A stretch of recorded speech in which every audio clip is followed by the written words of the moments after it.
All right. Thank you. Once again, welcome. Now, last week we started our class. We started talking about the introduction. Now, from the introduction, we also talked about introduction of cybersecurity. We talked about the pillars. We also talked about some of the terminologies. We talked about what a network and what a system is. Then I also assigned that we should need to be able to go and look at the videos that we have on YouTube, and we talked about threats and cyber threats. Sorry, Gabby, go ahead. Yeah, I just want to know if there's a difference between the three pillars of cybersecurity and also the CRE plans. Yes, they definitely. Now the pillars talk about the people, the process, and the technology. Now, the CIA triad talks about confidentiality, integrity. Did I talk about it the last time? Yes. Okay. Confidentiality, integrity, and availability. Now, when we talk about the people, okay, and this is how I can easily make it. When we talk about the pillars or the three pillars, the people, now the CIA triad helps to protect the people. The CIA triad is used in the processing. The CIA triad is used in the technology. Everything cybersecurity that we are doing has to do with a CIA triad: confidentiality, integrity, and availability. Why? We don't want people to see information that they don't need to have access to. Secondly, we want to make sure that people are not editing the information that they don't have access to. Imagine that, you see, your water, those who provide you with water, you know that there are chemicals that they put in this water. Now imagine that somebody goes and changes some of the chemicals and is editing those kind of information. You could imagine what can happen. And the availability wants to make sure that the information that we need is available and it's not destroyed whenever we need it. And so when you take people, now the CIA triad makes sure that the people that we are talking about, or the pillar that every pillar of the cybersecurity that we are talking about, CIA triad can be used there. We want to make sure that people's information are not revealed. We want to make sure that their information is not being edited. We want to make sure that the information is available whenever we need it. Same with technology. Same with those processes. Does that make sense to you, Gary? Yes. Okay. And that's a great question. And we talked about you watching the videos about threats. Now, today we want to get into the aspect of cybersecurity that we are going to be focused on. That is what we call the GRC, governance, risks, and compliance. We were talking about the assignments. I'm not sure whether we are even able to go and watch the videos that we had on YouTube, but so I'm not going to ask you, but we have those videos on YouTube because I'm expecting that you watch those videos before we come for the. It makes the class very easier for you. The reason why the first class was easier for you because of the videos you had. So you already had an idea, then you come and fill in the gaps in the class. But I'm not going to go into that. I want peace, so I'll choose peace. Now, when we talk about GRC or governance, risks, and compliance, you see, cybersecurity has so many branches, so many of them that. And any of them that you focus on, you are focusing on the right career. The reason why I chose GRC and the reason why I teach GRC is because that is the easiest of all aspects of cybersecurity. This and privacy is the easiest. And in some companies, privacy even falls under this. Now, when we talk about the governance, risk, compliance, we are saying that we are talking about the structures that we put in place to manage our system. The structures that we put in place to be able to manage our system. And so when we talk about governance, we are saying that governance refers to providing strategic directions which ensures that objectives are achieved. Every organization have a goal. Every organization, they have a goal that they want to meet. And in our organization, the goal that we want to meet, we want to make sure that we have governance. Why? Because if we don't protect our information, we will not meet that goal. If you take a grocery shop, people come in, scanning, cashiers, everyone, yes, they are selling. But you see, for them to be able to meet their goal, they need to make sure that they are protecting their assets. But in their protection of assets, what they are saying is that they don't just want to do anything anyhow, but they want to make sure that, one, they are bringing up a structure. That structure is what governance talks about. Now, for that structure to be in place, we need something that we call policies and procedures. Policies are being driven from the company's objectives. Or the policies helps us to be able to make sure that the companies are meeting their objectives.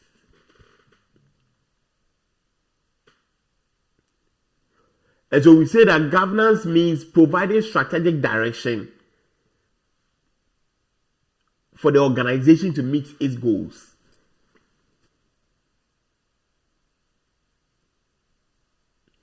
Risk management. And that one, the name as the name suggests, managing risks. Now we say that risk management is managing risks to an acceptable level.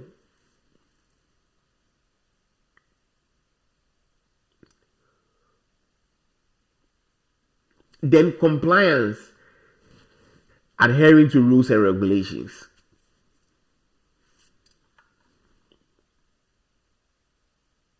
And that is what GRC is about. So the governance comes up with a structure.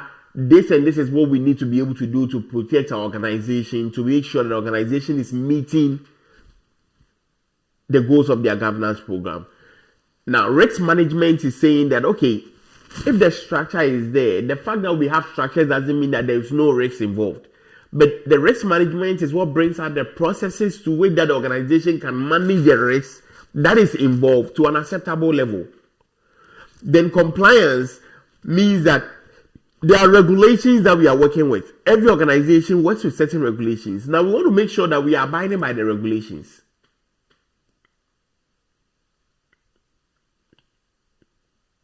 And so we want to make sure that we are putting in those structures, that requirement that is being asked of us to meet that regulations for us to be able to operate. And all these three, their goal is to make sure that the company maintains its existence and make sure the company is meeting their goals. The governance brings up the structure. The risk management talks about managing risks, and the compliance talks about adhering to rules and regulations. Any questions?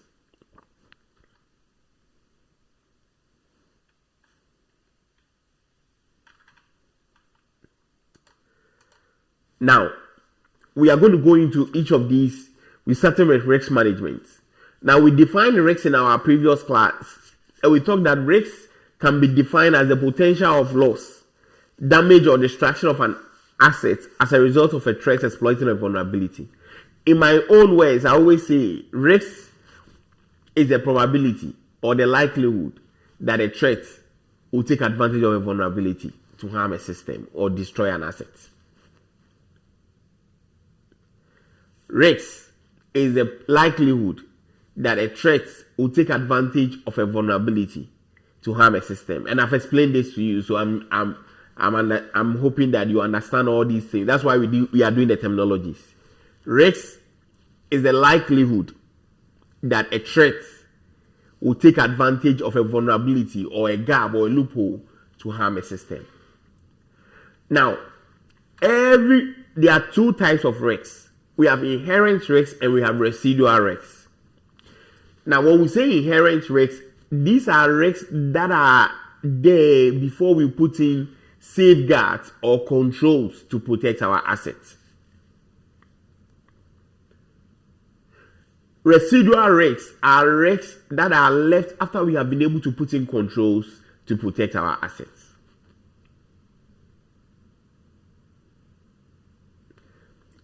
Did I explain what controls are? Or do you know what controls are? In our previous class. Shalom, go ahead. What do you say? Okay, not a problem. So controls are measures or safeguards that we use to protect our assets. And I remember that I gave you an example where I talked about the fact that when I pick up your phone right now and you use an iPhone, you know that there's you have a PIN code, or use your facial ID. All those things are controls. Now there is a reason why we have those controls.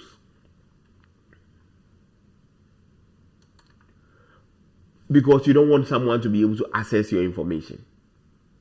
And those are controls. Now there are a lot of them, over 1,000 controls that you are actually doing all the time, but you don't even think about it that you are doing it. A fire alarm is a control. Fire extinguisher is a control. That's why you go to some workplaces, you see that there's a fire extinguisher. It's a control. You realize that the place that you work, they could tell you that every 3 months, you change your password. It's a control. So we do it, but we don't think about it. But those are measures they are put in place to make sure that, because they realize that after 3 months, it's very likely that the people you are working with all the time, they might have seen your password because you are typing it all the time. So you need to be able to change it. So there are a lot of them, and as we are going through the class, you realize that we'll talk about some. There are so many of the controls. Now, those controls helps us to be able to reduce the risks or manage or address risks. So when we say inherent risks, we are saying that there are risks that comes with our system. There are risks that are there before we take any actions that will impact the risks. A typical example I can give you that I use in all my classes is road signs. You see, when you look at road signs, you might not even think about it, but road signs, imagine that you are driving without road signs. Yeah, just think about it. That imagine that there is no road signs and you are driving. You go to a 4-way stop and there's no stop sign. There's no speed limits. There's nothing. No. But the reason why there are road signs are because there are controls that they are put in place to be able to manage risk. But the fact that there are road signs doesn't also mean that accident still doesn't occur.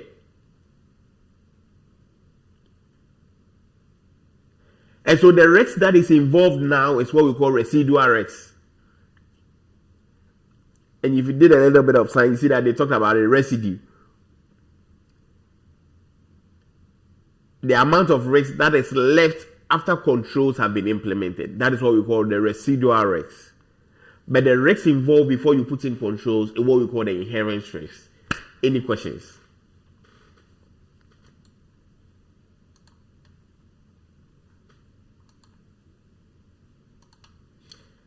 Okay. Now, on to the next one. Risk management. Now, these are terminologies I want you to be very familiar with because you are going to use it a lot of times. Now, risk management is a process. Now, what does this process do? It does 5 things. First, to identify risks, to assess or analyze risks, to prioritize risks or to evaluate risks, to address or to treat risks, and to monitor risk.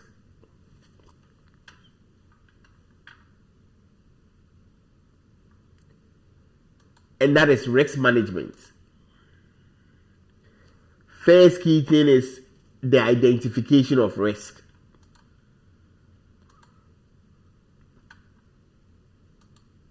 if you can't identify the risks, then you don't even know what you are involved in. Now, after you have identified risks, we analyze the risks. If you understand this, the whole course will be easy for you, because this is basically the concept that you can use in almost everything that you do in governance, risks, and compliance. Now, after you have analyzed your risks, or when we say identification of risks, we are saying that you are now trying to find out that, okay, I'm trying to find out in my house, what are the various loopholes or vulnerabilities in my house. And please remember, in an interview, these are the 3 ways that you are able to find these. First, through vulnerability scanning. How do you identify risks? 1, through vulnerability scanning. 2, through audit findings.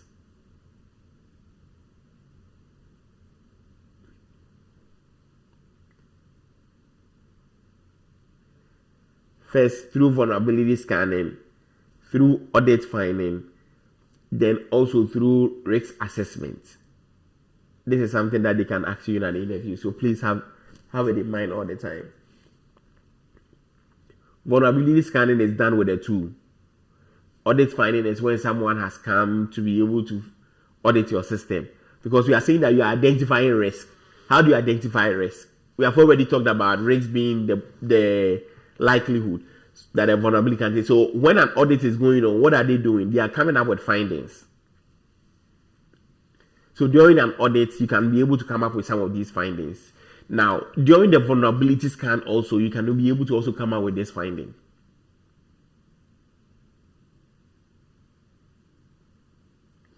Now, you can also during risk assessments. Risk assessment is when we are trying to assess a risk that is involved in the system. That also, you can also come up with findings. Please get this concept very well. Now, after you have identified this finding, the next stage is analyzing the risks.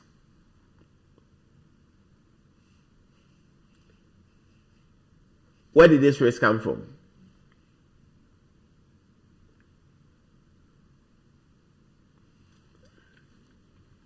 So you want to be able to conduct that analysis of the risks to be able to understand the risks very, very well. Why? Because if you don't understand the risks, how do you do it?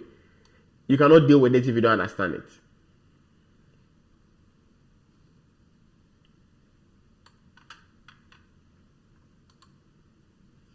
Then you go to evaluating of the risk.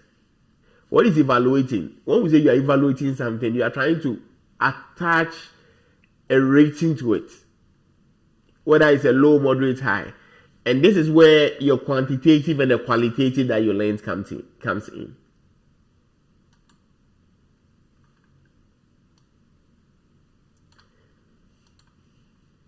Evaluating is where your qualitative and the quantitative. So we are saying that when you are evaluating a risk, when you are done, you can say that the risk level is a low, your risk level is a moderate, your risk level on a scale of 1 to 5 is a 3.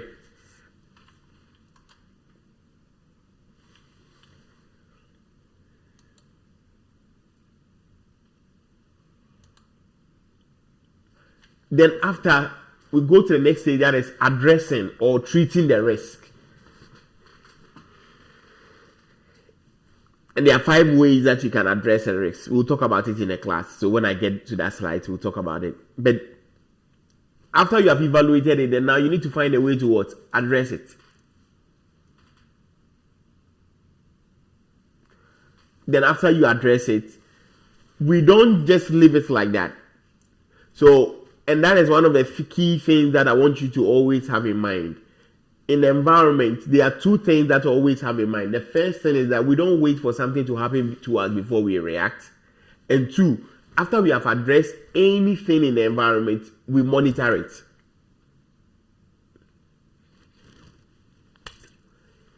You have gone to the hospital, you're not feeling well, you've gone taking medications, and you're okay. They don't just say that, oh, you have taken medication, okay, so come home. They want to monitor you. and make sure that it doesn't come back again, or you want to monitor it and make sure that that sickness doesn't come back again, and that is the monitoring we are talking about here. So after we have addressed the risk that, hey, we realize that no, somebody broke into our house. Okay, we have fixed the door, we have fixed everything, but we want to monitor to make sure that that doesn't happen again. So we need to be able to put in measures to monitor and review the risk.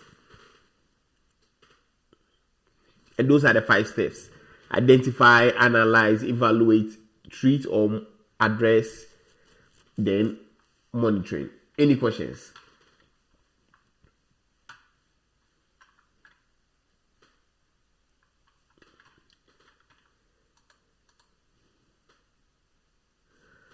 Okay. Now, there are some risk definitions that I also want to go over. I talked a little about identifying the risks, so I wouldn't spend much time on there. But when we are saying that you are identifying risks, we are saying that you want to make sure that you are finding out anything that can affect your system. Now, it could be internal factors or external factors. The internal factors come back to what? The people, the process, and the systems, or the technology. Then the external factors could be the cyber attacks. Then regulatory changes. Now, when we say regulatory changes, we are saying that the changes that are happening in the law, that can also cause us, that could be a way of risk identification. Economic conditions and natural disasters. But the key ones, the internal factors and external factors.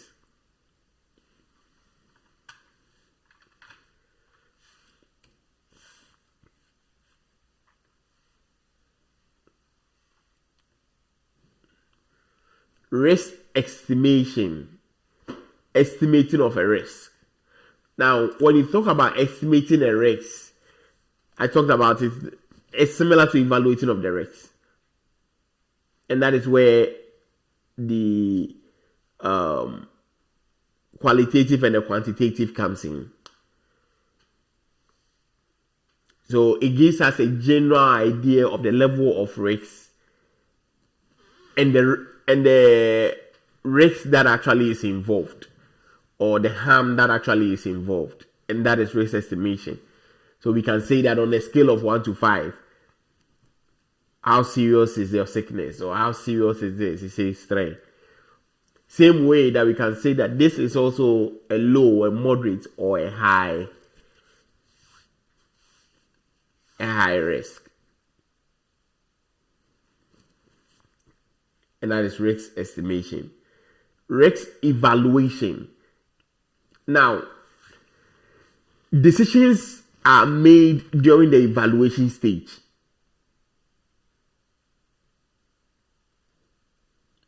And so over here, you are using the understanding of risk that you obtain to do an analysis to make a decision about future actions that needs to be taken.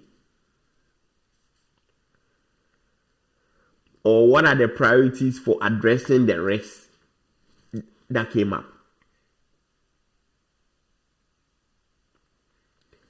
And this stage, you are also considering that, okay, I'm working with a company, they have been breached. If they have been breached and I'm trying to go ahead, I'm trying to find out, okay, so I've done the risk identification, I've been able to do an estimation of it.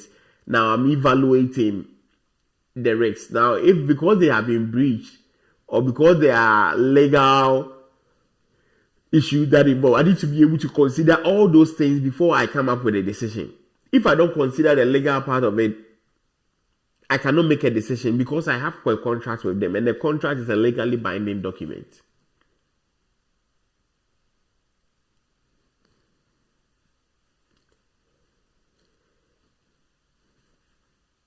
And that's a risk evaluation. Now, from risk evaluation, we talk about risk decisions. Risk decisions. Now, this is where I mentioned to you that there are 5 major decisions that you can make with every risk. And this is an interview question, so please pay attention very well. Now, they talk about accepting the risk, mitigating the risk, transferring the risk, avoiding the risk, and remediating the risk. Another key concept that I want you to really grasp. Now, when we say that you are accepting the risk, what do we mean? You accept the risk means that you have weighed your options and you have realized that it is better for you to be able to accept the risk. I always use an example of where, remember when I traveled, my first car that I bought it for $500. Unfortunately for me, some homeless people broke into my car, cracked my window, and so I have to go and fix it. And when I went to go and fix it, they told me that actually to fix up that window alone is $300. then I started considering that, do I drive the car just like that, or I go ahead and fix it? Then I ended up that no, I'm going to drive the car like that. I'm not spending it. It is not a $300, but it was more of, why do I buy a car $500 and go and fix just a window for $300? I said, no, I'm not doing it. I'm not spending that money on them. As for the homeless people, the way I curse them in my head. So I decided to put a poly bag on the window. I put a black poly bag on the window, used it for a while because I decided to accept the risk that is involved. But the weather was too cold, and I got pulled up by the police one time because they told me that you can't put a black poly bag. The very day that they put me, I said, no, let me just go and fix this thing. Yeah. But I accepted the risk that is involved. And for you to be able to accept the risk, remember, you have to weigh all your options before you accept it. This is very key because it's one of the things that can help. It can really come up in interviews. So please pay attention very well. Then the second one is to reduce the risk. When you say you are reducing or mitigating the risk, meaning that you are lowering the risk to an acceptable level. Then the third one is transfer the risk. Now, when we say transfer the risk, we are saying that you are looking for a third party to hand over the cost that is involved or the risk to the third party. And that is what we do with our car insurance. When you have a car insurance, that's what you have done. You have saying that, hey, State Farm, take all the risk that is involved when I get involved in an accident. So because of that, every month I'll pay you this deductible. Then the fourth one is avoid or reject the risk. And that also, you do a thorough analysis. Then you come to the understanding that no, it is easier for me to stay away than invest in this business. Because the chances of you throwing your money away is high. So I'm not even going to do this business. I'd rather avoid the risk that is involved. Then the last one is remediate the risk. Now, remediate means that you are solving the problem. Now, this always confuses people. Mitigate and remediate, they are not the same. Mitigate means that you are reducing it. Remediate means that you are eliminating it totally.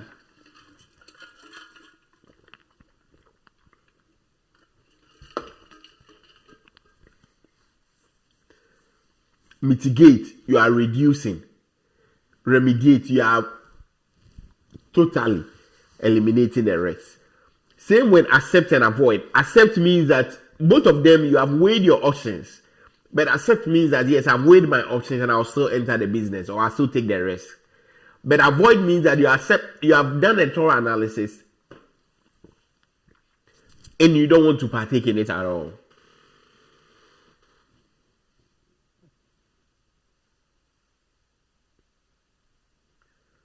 And that is avoid the risk.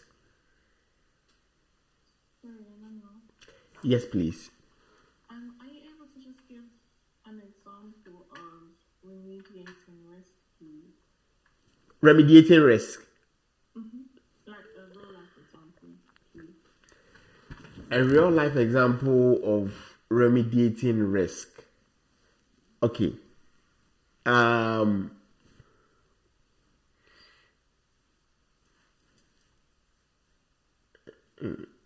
you've made me gone blank. I can't even think about an example for you. Okay. You can come back to me. Yes, I'll come back to you. Oh, Shalom, right? Yes, please. Okay. Shalom, I'll come back to you. But that is when we talk about remedies, you are totally eliminating the risks. You want to make sure that there's no risk that is involved. Now, think about it this way. Now you can think about, imagine that, okay, you have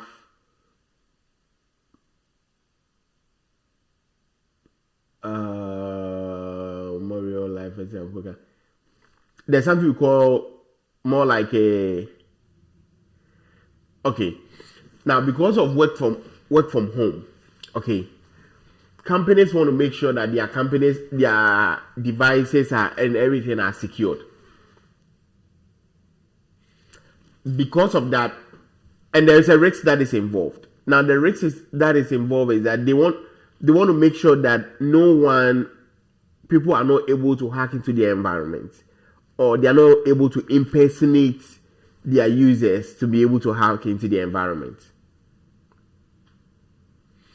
So what the company does is that this time around, they have done what we call a VPN. Now, what the VPN does is that the VPN is like a tunnel. The VPN is like a tunnel. So everyone that is working with the organization, you need to go through that tunnel before you can enter into the company. If you don't go through the tunnel, you cannot enter into the company's website or find yourself in their working environment. And that is their way of totally eliminating the risk of someone impersonating.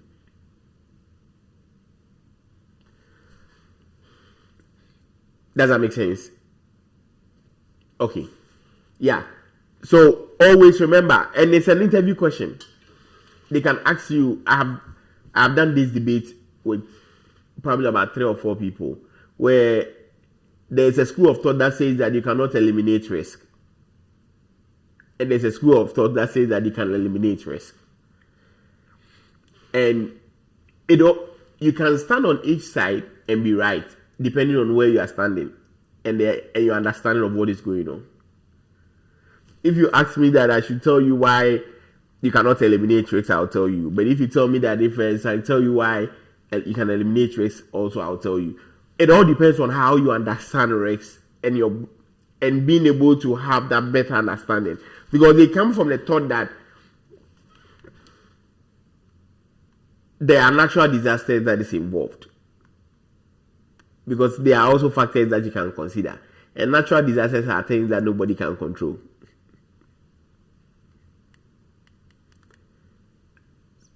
So they say that because of that, risk cannot be totally eliminated. But you can also argue your case that some specific risk can totally be eliminated.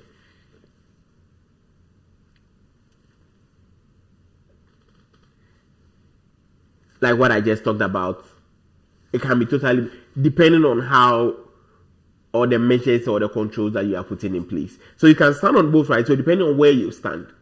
My personal view is that specific risks can be eliminated, but for risks in general, it cannot. Can I ask something, please? Yes, please. So, see if, for example, there was 2 companies and they wanted to share data between each other. So company A and company B, but company B, the risk associated with them was too high, and company A didn't want to get involved with that anymore, so they just didn't merge with them. Is risk A remediating risk because they're not getting involved with them in general? It's avoiding the risk.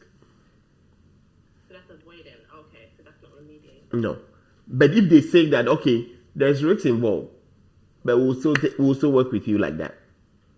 Mm-hmm. You have accepted the risk. Now, we can also tell them that, hey, okay, we see that the risk is a high. There's a high risk. Go and reduce it to 3, or go and reduce it to a low or moderate. And that is where we say mitigate.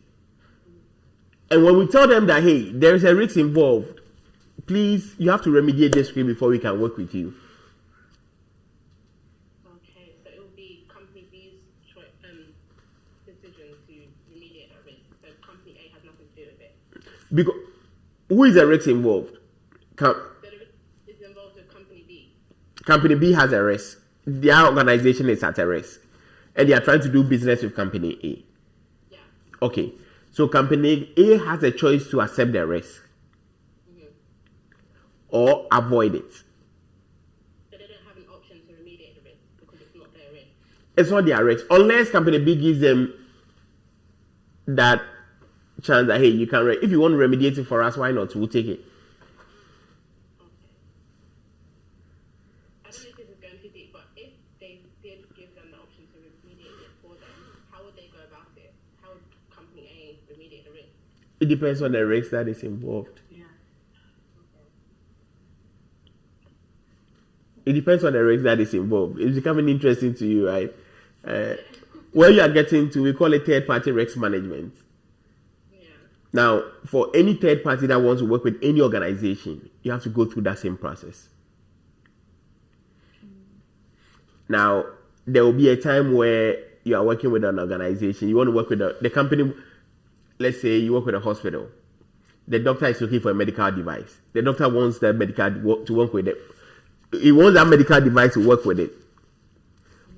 But you, as the compliance or the assessor who is assessing, realize that there is risk involved. And so you are advising the company that, no, this risk, we cannot go ahead and work with this. And the doctor says that, no, it is this same device that I want from this same company. So you need to figure a way around it. So now you have to have a conversation with the doctor. Let them know the risks. If you don't want to accept the risks, you let them know. And every organization is different. Some organizations, their policy says that if the assessor says no, it's a no. Mm-hmm. Some also, they will say that if they have a directors who will make that call. So you will go and present your case. This and this and this is the risk that is involved. I don't think that my organization is supposed to go into it. Then they'll weigh the options and make a decision. Okay. I think I tried to ask the question to understand remediating risk a little bit more, but I don't really get it much. Like I need I don't know. Now, remediating risk says that you want to be able to make sure that there is no risk involved at all. Okay. I drive a car. I'm just trying to relate it to real world. Okay, I drive a car. My brake is not working. Mm-hmm. I have the option to go and remediate the brake.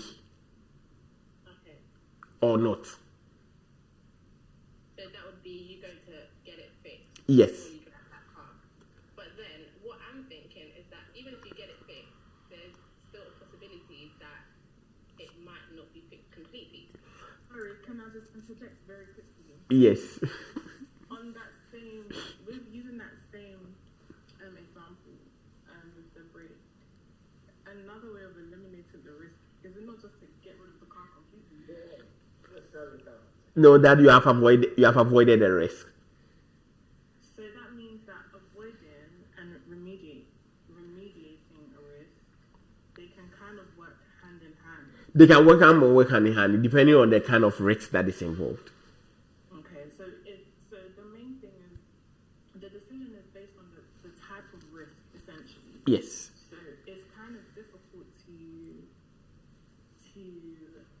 accept, mitigate, reduce, transfer a specific risk. You can use them hand in hand. So it doesn't necessarily mean. I do believe that avoiding and mitigate and remediate. So in terms of the car with the brake issue, if you get rid of the car, you're still eliminating the risk, but you're also avoiding the risk as well. So if you own the car, there is a risk. Now, if I'm now going to buy the car, So I'm think about it. This I'm going to buy the car, and they have told me that hey, the brake is not working. Yeah. Okay. Do I still want to buy the car? Don't buy it anymore. I don't want to buy it anymore. Yeah. So what have I have done? I have avoided. Thank you. Now, if I decide that no, I know a mechanic who can fix the car for me. Okay, cool. Then now I pick it up to go to the mechanic to do what? To fix it. If the mechanic fixes the brake, he has eliminated that risk. Okay. Yeah. Okay. I think. There could be other risks that is involved. Other different, because there could be theft. Yeah. There could be there could be other risks, but for that specific brake risk, you have eliminated it. Or you can choose that hey, I have bought the car, I'll drive the car without fixing the brake. I want to accept the risk. So this time when I'm driving, I'll not hit the accelerator. Then I'll look for a long stick that I'll be pushing. Yeah. There's a notion here that they steal a lot of Kia cars. Because I think that they said that the unlock is very loose, so people can just break in loose and be able to steal the car. And so people that buy Kia cars, you see that they have there's a name of the lock. They have the steering wheel lock. Yeah, the steering wheel lock. Thank you, Christian. So they have a steering wheel lock. So whenever you see a Kia, when you see a Kia you are passing by, you see that there is a long steering. Yeah, or whether because they know that they live in a neighborhood where they can break into it and steal their car. Oh, that one there. Avoiding. They have not avoided it. Mitigating the risk. Yes. Now they have reduced the risks Yeah. that is involved. It doesn't mean that their car cannot still be stolen. Yeah. Yeah. Okay. That makes sense. Any questions? Emmanuel, do you think in mitigating risks, you can also link that to like how you can talk about the MOUs or like the ICA where you can have them you can drop down the contract with the companies who abide by certain rules or regulations the way you want it, or even have them choose specific devices that sync. Now, that's a good one that you also brought about. So now, when you look at that MOU and ISA, now remember that it's talking here to you about what? Terms and conditions in the technical and security requirements. Now, all those things are put in place to be able to mitigate the risk. But in that same MOU and ISA, in that MOU, not ISA, in the MOU, they can also state that if there's any risk or anything that happens to us, or any threat that takes advantage to happen to us, you take full responsibility of whatever happens to us. And what is that then? Transfer risk? Yes. Michael, do you get it now? Yeah. So, I think in reducing to then that could also, you would say ISA is also there in a way to sort of reduce the risk. Yes. That's why we bring up those technical and security requirements. Yeah, but in the contract, you need to state it. If there is a risk that we are accepting, that we are want to work with a third party, and there is a we are accepting, we will state it in the contract that hey, if our system is being hacked through the vulnerability in your system, you'll be solely responsible for it. And don't get it wrong, these companies, hospital, every hospital, I work with a hospital that pays almost $1 million for insurance every year. Yeah, because when people are suing hospitals, they are suing them for hundreds of millions of dollars. So you can imagine. So it's something that they don't take for granted at all. But these are nice and good questions. Any questions, please? So, Emmanuel, with this accepting of the risk, that there's a risk, a potential risk, and just deliberately decide not to mitigate it. Right. Yeah. You have weighed it. So that's why we say that you need to be able to make sure that the risks, you have weighed all your options before you accept it. Yeah, so with the remediation of the risk, I mean, that one talks about eliminating. So it means that one you try to find out controls to solve it, right? Yes. For you to remedy, you need controls to be able to make sure that you are remediating that totally. Okay, so that one you have to weigh all the options, or that one you're trying to just take it off. You're just trying to take it off. So anything that you think that you can take it off, that helps you to take it off, you take it off. All right, thanks so much. Yep, very welcome. Sorry, Manuel, another question. So, with remediating risk, you know how we're talking about the risk residual? Yeah. It was risk residual, was it? Risk what? I think it was called risk residual. The residual. Yeah, residual risk. Yep. Yeah, residual risk. That's it. So does that still apply to when you remediate risk? Like, so there's no residual. So when you are eliminating risk, there's no residual. But when you are mitigating, there is a residual risk. Okay. So you know, it means that definitely whenever you put in control, there will be, a risk left. Oh yeah, there is a likelihood that there's always risk left. But what we are saying is that when there are certain threats that you want to totally eliminate. Now, this also helps you as you are doing your presentations. Especially those who are going to pick up the breaches. So Edwin, I'll come to you very shortly. So those who are picking up them, because if there's a breach, now you are going to go through the risk management process. What decision did they take? Did they accept the risks? Did they avoid the risks? Or did they mitigate the risks? If they mitigated the risks, what controls did they use to mitigate the risks?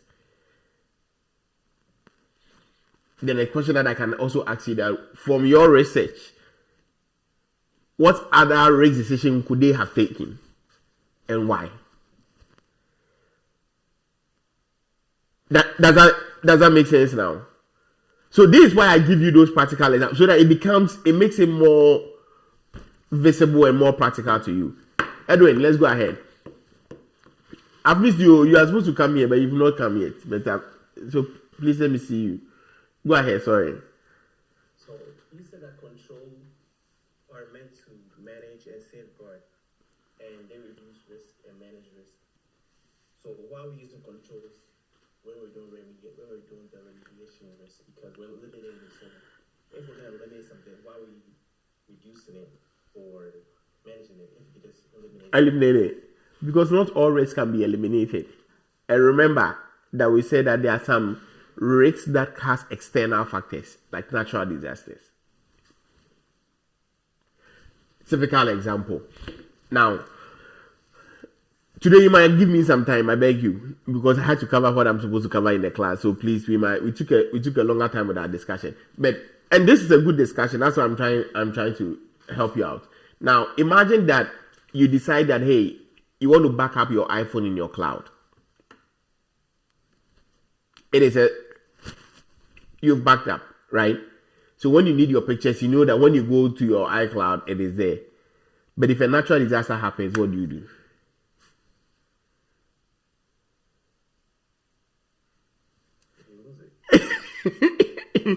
Do you get it? So the other side, they are saying that yes, controls are meant to be able to make sure that you are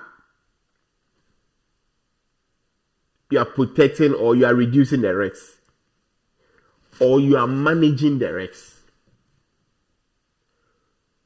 That is why all these risk decisions, we say that it's a risk decision, or how do you address the risk? All those are key terminologies that you have to.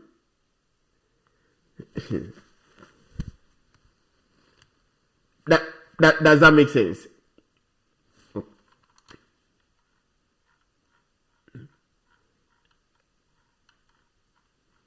Any questions, please?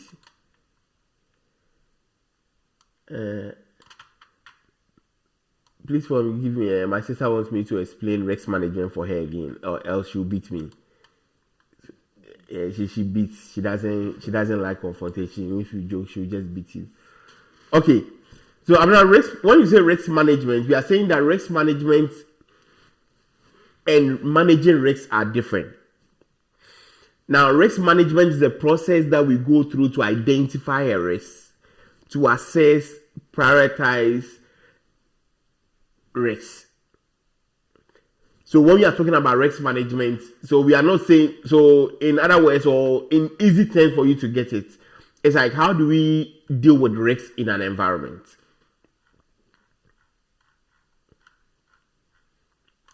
Or how do we manage risks in an environment? So in an organization, there are so many risks involved, but we want to be able to make sure that we are managing that risk to an acceptable level.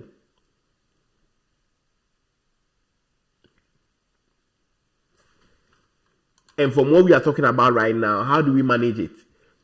Controls. Now, all those controls come together to form what we call framework.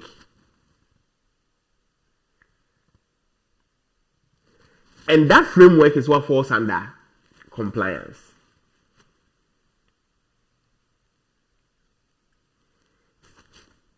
And I'm going to talk about it shortly when we get to compliance. But I hope you get it now. So when we are talking about risk management, we are saying that the process that an organization goes through to be able to manage risk to an acceptable level.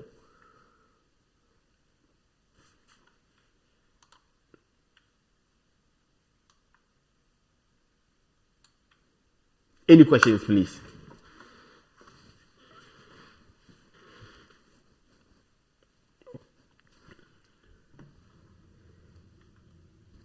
Awesome.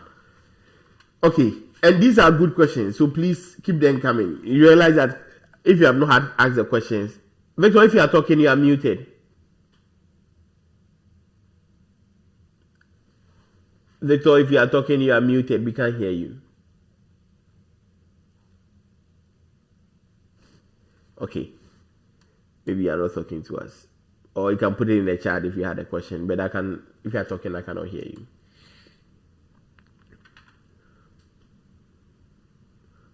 Okay. Residual risks.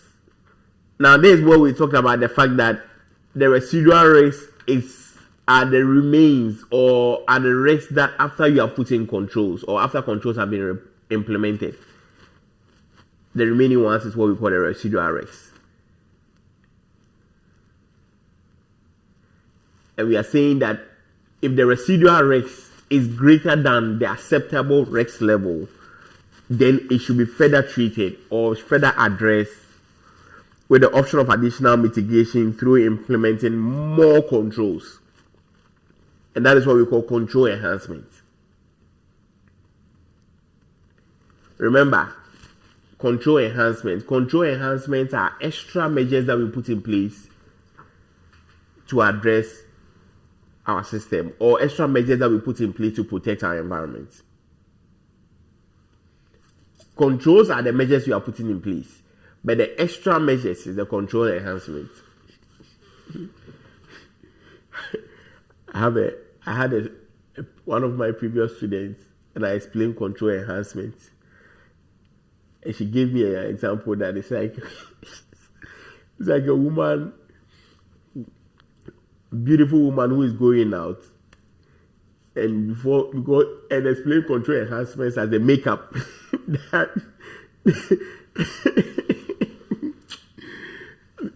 Hey, Charlie, everybody and how they understands everything. So the makeup is there, and it's the enhancement that I say, wow. So that's control enhancement. Any questions, please?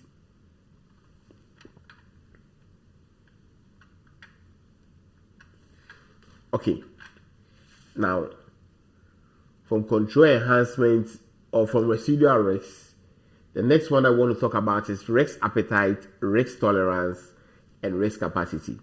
Please, I beg you, This has caused confusion in my previous class before, so please pay attention very well. Gabby, you watch that video where people are going back and forth. Yeah. So please, I beg you, stay with me on this. Now, Gabby, you explain it to us how you understand it. Okay, you explain to us and let me see how you understand it. So I just use your analogy, that is the food analogy. So for example, the risk appetite. So that is, if you have an appetite for food, that is something you earn for to eat. Let's say I want to eat one bowl of rice.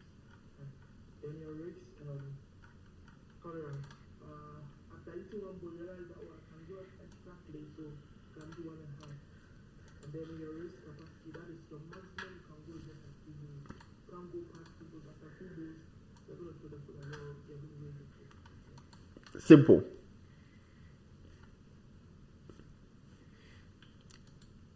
Does that make sense to us? Risk appetite is the amount and type of risk that an organization is willing to pursue. So it's your cravings.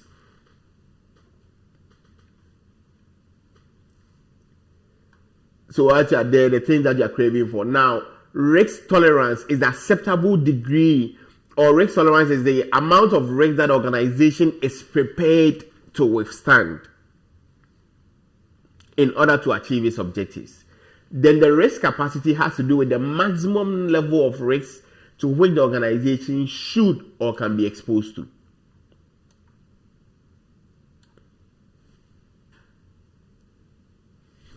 You are going out to go and buy a shoe or to go and buy a bag. Now you go and they say that the bag is, when you are going, you have a budget that you are working with. Actually, I'm not buying a bag more than $500. So that is your appetite. You like to spend 500 or less. So you go, you are desiring that. Okay, your desire or what you are going, you are looking at buying a bag for $300 or $400. That is what you are willing to spend. Now, when you get there, then you come and realize that you have seen a bag and they are saying that the bag is $500. But it's within the range that you can buy because you are looking at how the bag is. Because when you were going, maybe you were looking for a Michael Kors. But when you went, Charlie, you found a Gucci bag and you realize that no, this is worth the price. And as you were going, the whole money you have in your account is $1,500. So when you went and you saw the bag and they said, oh, it's $500. Okay, you can tolerate that. But then right after when you left there, you saw another bag and they are saying that bag is $2,000. You see, your money is $1,500. So you can't buy the $2,000. All you have, your capacity is $1,500. That is a maximum level that you can be exposed to. 1,501 or 1,501. You cannot purchase it.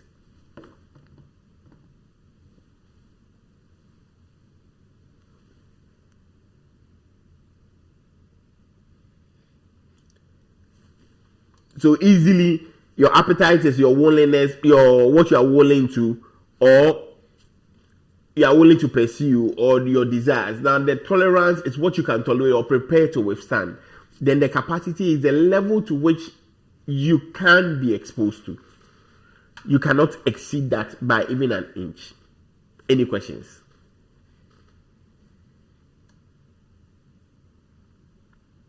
Would this fall under the qualitative and the quantitative measure of the company's risk? You can also say that. Because obviously you are measuring risk. So whenever there has to do with risk, you can do it qualitative or quantitative.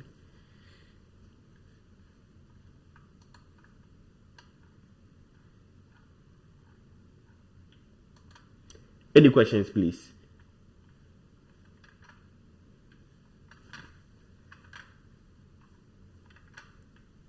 Okay. I like to stick with my time, but please pardon me and give me a few minutes and we walk through these slides quickly. Now, data governance. Now we talked about policy. We talked about we've not talked about standards yet. So we have policy, we have standards, we have procedure and guidelines. They sound like they are the same, but they are never the same. The policy is a high-level document or a high-level statement that has been designed to promote the organization's efficiency.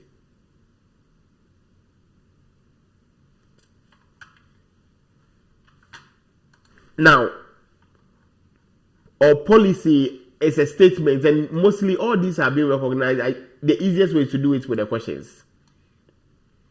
Why do I need to do this? And the policy is supposed to tell you why you need to do this.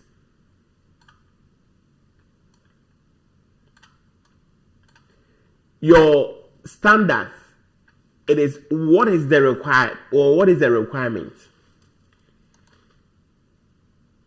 And that is a mandatory action or rule that have been designed to help you conform to the policy.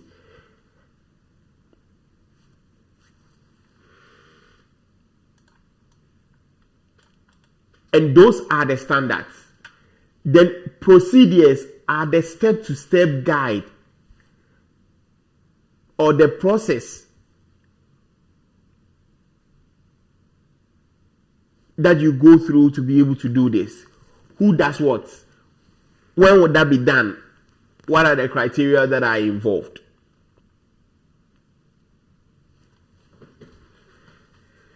Then guidelines.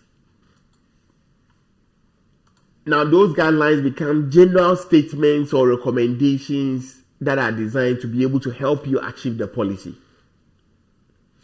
So your policy of your organization is that everybody is supposed to, or the policy of the class, everybody is supposed to come in at 8 a.m.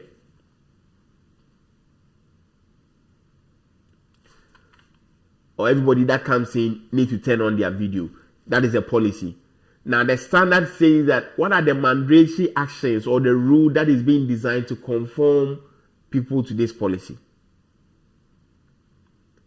Then the procedure or what is the process that is necessary to be able to make sure that this policy is being attained. What is the process like? Or how do I do this? That when you come in, you need to look at your button down, the second button there is this. And all these things, you write them down, and that becomes what? Your procedure. Then your guidelines become general statements or recommendations or instructions that have been designed to help you to attain the policy. All these, the remaining three, helps you to attain that policy that have been set.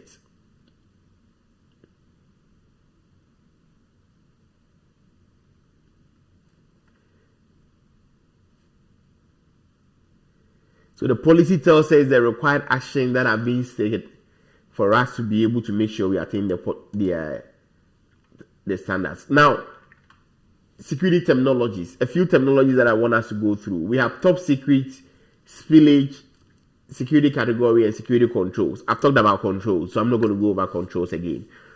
Now, when we say top secrets, we have top secret, secret, and confidential. Now, these are level of clearance. If you heard yesterday, they said Trump says that he's revoking the security clearance of the former president, Joe Biden. He's taking away his security clearance. Now, security clearance is given to people who have access to certain kind of information. And this is for only people who are working in a government. So if you are working in the government, they have people who have access to top secret. Top secret means that any undisclosure, unauthorized disclosure of this information can cause grave damage to national security or can cause the death of people within their country. Secret means that unauthorized disclosure could cause serious damage to national security.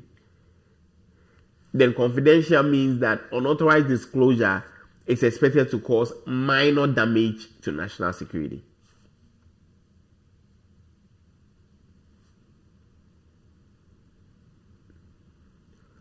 Then spillage. Any incident that results in a transfer of sensitive or classified information which is not authorized. So if somebody has a secret clearance, but they see information that is supposed to be top secret, then there is a spillage. If somebody has confidential and they see information that is secret, if you have a confidential clearance and you see confidential information, that is fine. But you are not supposed to see information that is above you. It's like you have gone to a hospital, your medical records are meant for the doctor. But then you see that the admin who is sitting at the front desk knows all your medical records, your history, and all those things. There is a spillage. They are not authorized to say those things.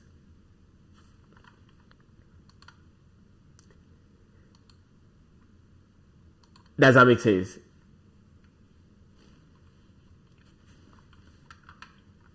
Then security category. Now security category, when we are doing categorization, I'll talk more about that. So I'll leave that one there. Then you said I've talked about the CIA triad, right? Confidentiality, integrity, availability. Did I talk about encryption, hashing, and backup too? Oh, I didn't talk about that. Okay. So when we are talking about confidentiality, we are saying that confidentiality is protecting information from unauthorized people. Integrity is editing it. Availability is making sure that the information is reliable and accessible. Now, for you to be able to ensure confidentiality, you use what we call encryption. What is encryption? Encryption is the process that we convert data to an unrecognizable form. Now, let me see if I can give you a typical example of encryption. Now, when you look at my phone,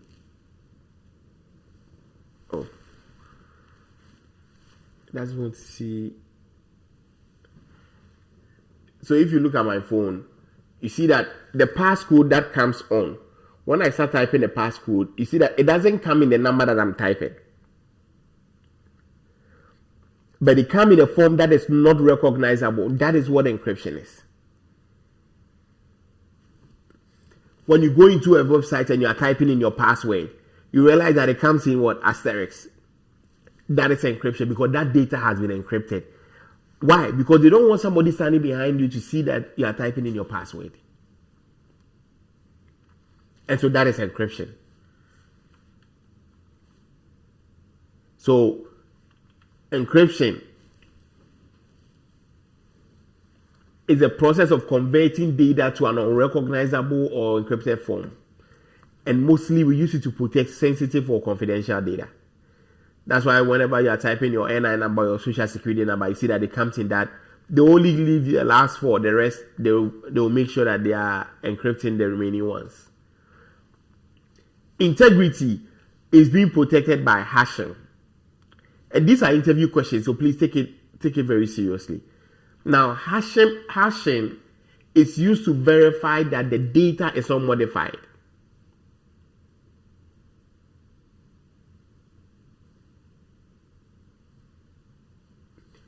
And so what it does is that that is an algorithm that is performed on the data. So that also turns into what a number that is called a hash.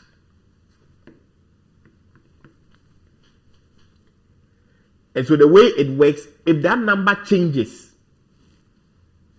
that will also change. If somebody edits the data, that number will change. And so then now you see that somebody have tampered with the data. Then availability is just a backup. And I'm sure we all know what a backup is, so we are not going to spend time on that. Now, before I go, let me talk to you about the two types of encryption. We have 2 slides and we are done. Now, there are 2 types of encryption. The first type we call it symmetric encryption. Please, there are interview questions. What are the 2 types of encryption and what is the difference? They have symmetric encryption, and the second one we call asymmetric encryption. I beg you, please, these are interview questions, and these are things that you cannot say that you don't know or I have no idea about. So please make sure that you have that symmetric and asymmetric. Now, when you say symmetric encryption, it uses only one key, and asymmetric uses two keys. Now, the way encryption works is that it's like I'm sending data. Then I say that, okay, I want to send a message to Gabby. Now, for me to send a message to Gabby, I'm going to use Edwin. So, Edwin, take this message, go and give it to Gabby. But when I'm going, what I do is that I don't want Edwin to read the message that is in it. And so what I do is that I lock it in a box. Then I give Edwin the key that, hey, take this to Gabby. When Gabby receives it, Gabby will use the key to be able to open it. And that is what we call the public key. Asymmetric encryption is that Gabby will uses two keys. Gabby will use his public key to encrypt it. I will use my public key to encrypt it. Then Gabby will use his private key to decrypt it.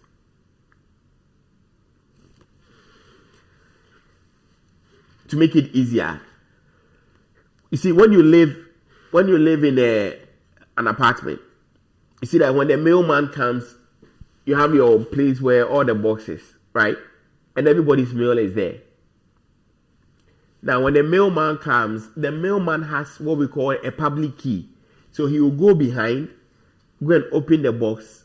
He opens it one. He doesn't have individual key. He has only one key that will open everything. Then he will put all the mails inside. Then you and I will come in with our public key, with our private key, put it in, open it, and take it out.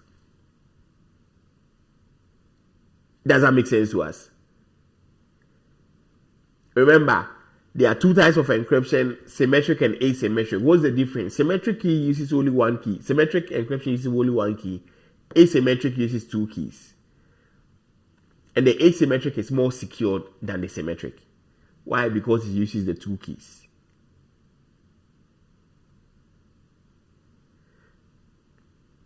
And I released some. I also talked about more about that also in the videos on the YouTube. Now, the last two slides I want to go through, then we are done. Okay, we talked about security objectives. Have we talked about authentication? No, we've not talked about authentication. Okay, let's talk about the AAA protocols and we'll talk about authentication and we are done. AAA protocols. Now, there are three of them. First is authentication. Second is authorization and accountability. I added the third one, that is assurance. Now, I mostly like to start from the assurance because it's the easiest one. And so we see that some of the job or the roles that you'll be applying, they will say that IT assurance analyst. Assurance just means that confidence in our security measures. So if you're an IT assurance analyst, what you are doing is that you are coming to review what we have done or the practices that we have in our environment to make sure that what we have is the right thing. You are giving us that confidence that we are doing the right thing. So assurance is the measure of confidence that the security features, our practices, our procedures, our policies and standards are. Those are the assurance that we are talking about. Now, when we talk about the next one is accountability. Now, when we say accountability, we are talking about the traceability of actions performed on a system to a system-specific user. So when you go into an environment, they are able to monitor everything that you do. That we will know that, hey, this person logged in at 7:05. When they logged in, they went to Zoom. After they went to Zoom, they went to they left their Zoom open, went to this folder, did this. So being able to trace all those is what we call accountability. And mostly they do that with what we call Splunk. The next one is authorization. Authorization and authentication is a little similar. Now, what is authorization? Authorization is the process of verifying that the requested action or service is approved for a specific entity. Or authorization is the granting or denying of access to a specific user. Authorization is the granting or denying of access to a specific user, program, or process. For you to join this Zoom, you need to be admitted. What am I doing? I'm granting you access.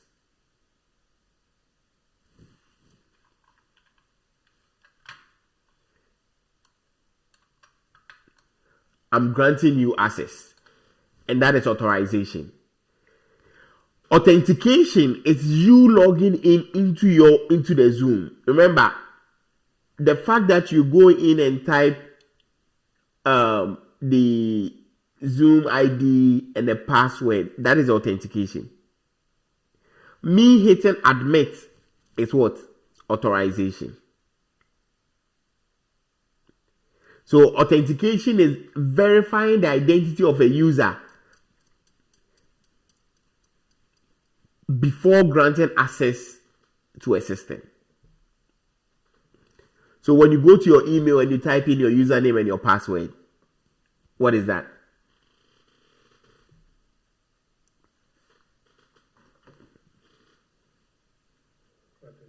Authentication. Exactly. That is authentication. Then authorization is the being granted the access. That is what authorization is. Now, when it comes to authentication, there are 4 factors of authentication and methods of authentication. When we say factors of authentication, we have something that you know, something that you have, something you are, and where you are. Please, it's an interview question. I beg you. Something you know, something you have, something you are, and where you are. When we say something that you know, what do you know? You know your username and you know your password. You know the pin, you know your PIN code also. Something that you have, your smart card, your badge, your PIV, or PIF card. PIF cards are like more of government cards. Something that you are, your biometric, your fingerprint, your facial ID. Then the last one is where you are. That is your location. Where you are. Now, any of these two, or any one of this is what we call single factor authentication. Any of these two is what we call two-factor authentication. And any of the 3 or 4 of them is what we call multi-factor authentication.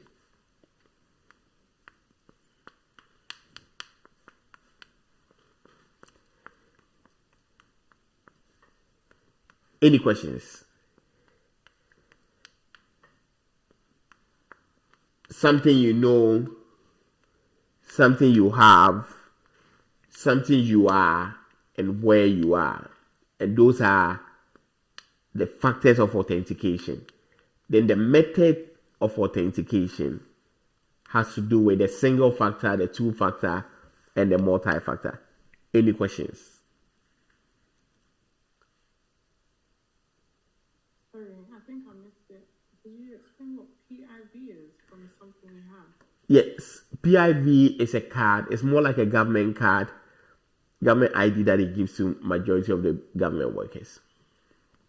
Thank you. Yeah.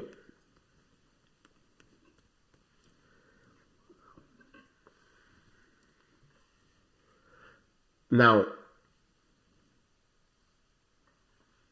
if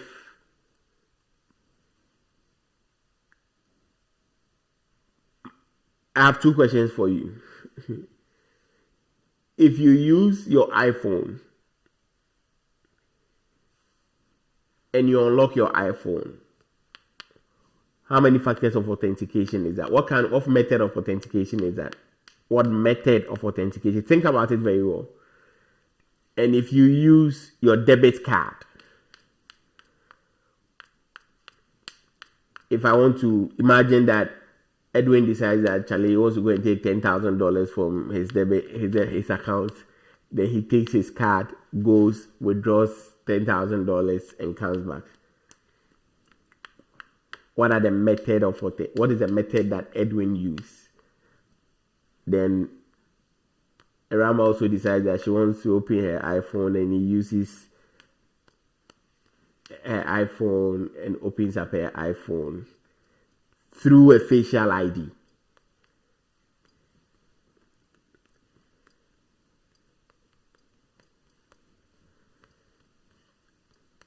What are the methods of authentication?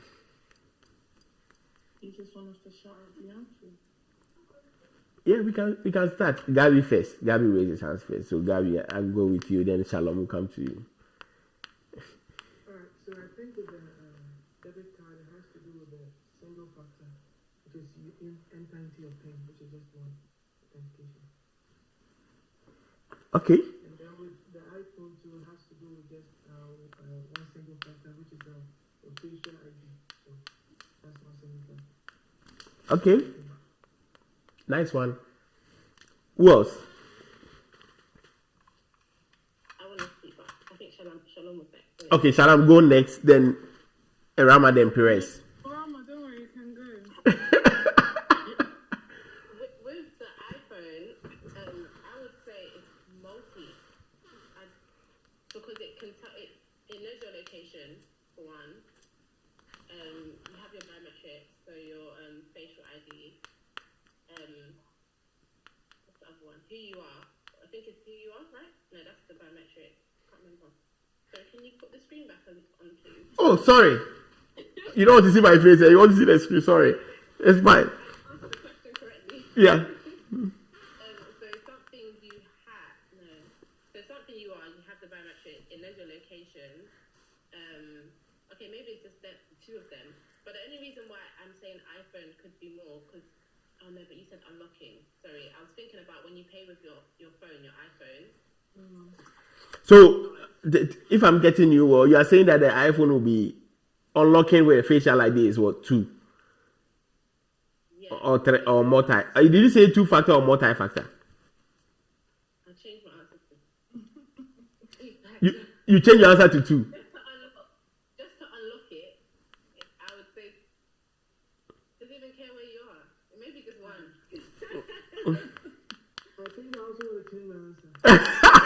Before everyone changes that, sorry, Emmanuel, could you just give the scenarios again, please? What was the first one? Okay, so it's 2 scenarios. Your first is Edwin decides to go and withdraw money from his debit card account, from his bank account.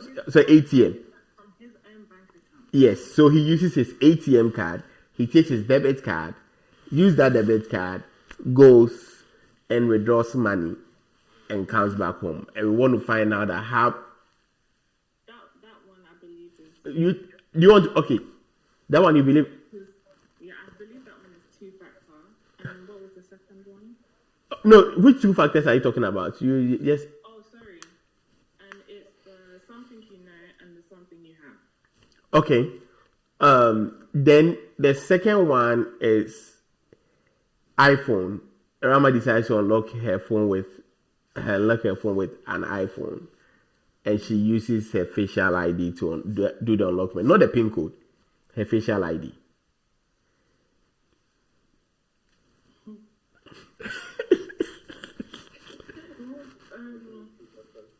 Hold on. She wants to unlock her iPhone. It could either be single or 2-factor. So I would say single because it's the something you are. So she wants to unlock her phone using her Face ID. Did you say PIN code? Face ID, yeah. So something you are. But it could also. No. I will. So think about it. We'll come to you again. Perez, go ahead. Then. Shalom, we'll come back to you again. Sorry. No problem. We don't have time. We need to end the class very soon. So, Perez, go ahead. With the ATM is something you have because you need a card, and also something you know because you need a PIN. With the iPhone, I know it's a bit controversial here because everyone will say, well, you just need the facial ID for that, for the biometric, but you also need the phone for it to work, because without the phone, you can't really unlock. You can't really unlock or get information you're looking for. That's what I was saying. Okay, Pocha, I saw your hand up. Yes, Pocha, let's go ahead. Okay. With the ATM, I think it's something you have in your location. That's what I think. And talking about the iPhone, using your facial ID is something you are. And if you have your Find My iPhone on, that can also be your that can also detect your location. Yeah. Okay, so something. I didn't get your last one very well. Okay. With the ATM, I said something you are. Okay. With the ATM, what did I say? Forgotten. Okay. With the ATM, I said the two factors can be your location. And, Okay. Yeah, your location and something you are, because you give in your your PIN. And with the iPhone, using your facial ID is something you are. And if you have your Find My iPhone on, then you have this where you are. Sorry. Okay. Who else we have? I saw some hands up. Michael. Oh no, Edwin. Edwin. Then afterwards Michael, because I remember Edwin wanted to. I think I agree. Perez. I think that's the first one, the ATM. Yeah, I think it's a two-factor, because you need the card, ATM card, and you also need the PIN to get it. So that's a two-factor. And the iPhone, I think it's single. It's just your biometrics that you're gonna use to unlock the phone. Okay. That's what. Michael, go ahead. I think with the ATM, it's actually two-factor in a sense that before you receive your card, it's like your initial address and everything is sent to your location. So it's a way of like verifying the person. So it's something you have, and then the second factor is something you know, which is the PIN. And I think with the iPhone, it's also two-factor in the sense that before you use the iPhone, you have to log into your iCloud, which is a way of verifying, and then so it's something you know. And then the facial recognition is something you have, which is your face, which is pretty much tied to the individual person. So I think for both is actually different. Okay. Okay, so that's Michael. Okay, Portia already spoke. Gabby, he said he has something to say.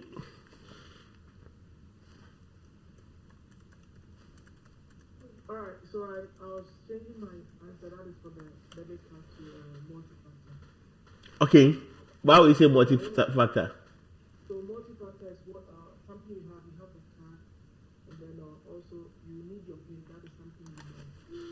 And then also it has to do with your location. You check your location. That is your address. So that is the multi-factor. You said it checks. It checks your address, like your location. Oh. Okay, I see what you mean. Anyone else?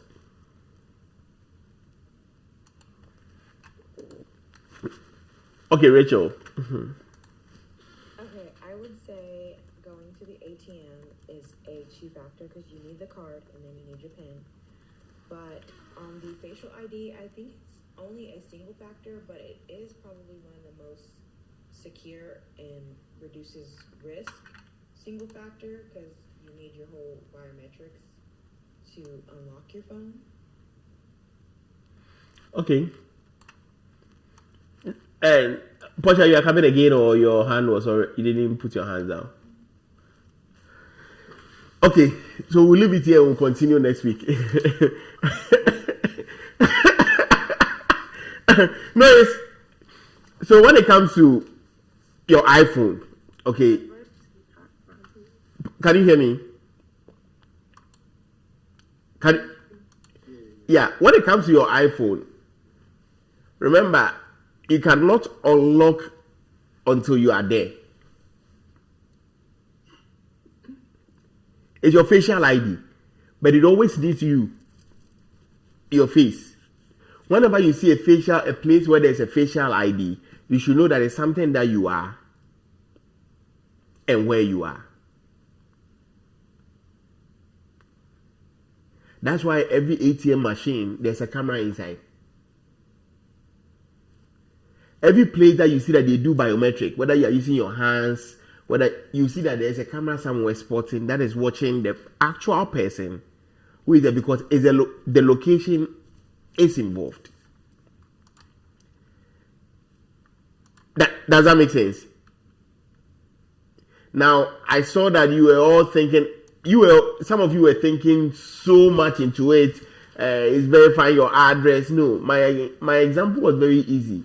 Edwin is going to withdraw money. He goes to what is he going with? His ATM card. Do we need Edwin there? No. If Edwin gives me his ATM card and he gives me the PIN code, I can go and withdraw the money. We don't need the person. It is not a form of authentication. If the place is requesting that when Edwin comes, he needs to use his fingerprint, a thumbprint, or his facial ID, then now we know that the personality of Edwin is needed. And so then it is something that you are and being there at the location. But now he's only going there with his ATM card. That is something that he has in his possession. And his PIN code. So that becomes a two-factor authentication. So just to clarify, where you are is basically if you need to be present or not. Yes. It's not about what location. Because that becomes a form of a way that we are authenticating that you are who you say you are. Remember, what we are doing is that we are saying that a form of authentication. When you go to a bank and you show them your ID, the ID alone is not enough. They want to see your personality. That is how they verify the identity of the person. I was thinking in terms of location, I was thinking, for example, if you log into a Netflix account in another country, it will say, oh, this person has tried to log in Dubai or something. Yep, that is also a location. Okay. Because they need to know where you are to be. When I log in, I remember I went to Ghana, I logged in, they told me, oh, this account is from the US. You can't use it. You can't use it here. Because then Netflix also they've customized their content. So what they have done is that they go and pick up all the European movies and they bring it to the Americans. Old movies from Europe, they'll bring it to us. Then they'll bring the old movies from America to Europe. So that's how they are switching up their content and selling us and taking our money. Any questions? But I hope that was a good exercise.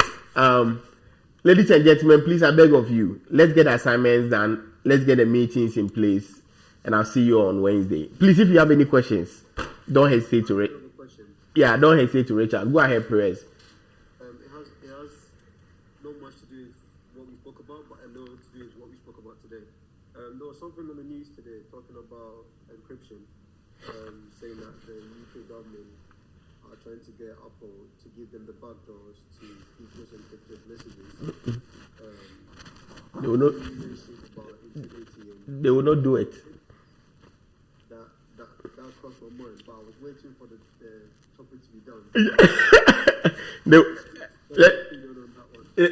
They will never do it. I have seen